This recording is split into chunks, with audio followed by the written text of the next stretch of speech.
Hi friends, வணக்கம். இன்றைக்கி நாம் மண் சட்டியை எப்படி பழக்கலான்னு பார்க்கலாம்.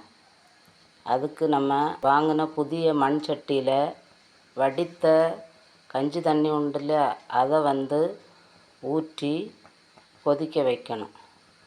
இப்படி 2-3 நாட்கள் ஊற்றி கொதிக்க வைத்த பிறகு நம்ம சாதாரணமாக சமைக்க தொடங்கலாம். இப்படி எல்லா சட்டிகளையும் பழக்கலாம்.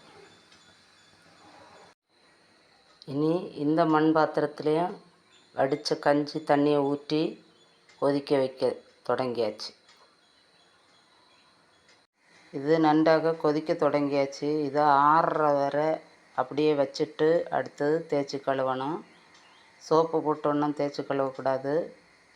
சும்மா வெறும் ஸ்க்ரப்பர் வச்சு தேய்ச்சி கழுவணும். இதே மாதிரி 2-3 நாள் தொடர்ந்து செய்யணும்.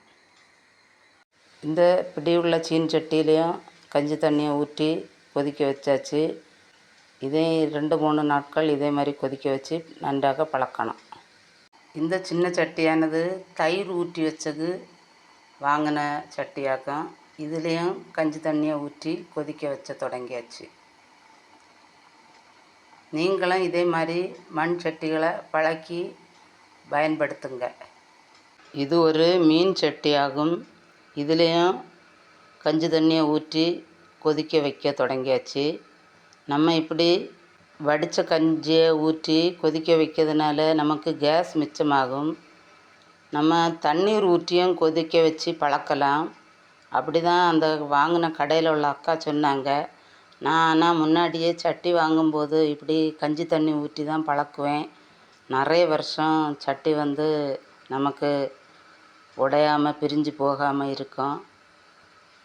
நீங்களும் இதே மாதிரி சட்டியை பழக்கி யூஸ் பண்ணுங்கள். நம்ம சேனலை லைக் பண்ணுங்கள், ஷேர் பண்ணுங்கள், கமெண்ட் பண்ணுங்கள், முக்கியமாக சப்ஸ்கிரைப் பண்ணுங்கள். தேங்க்யூ.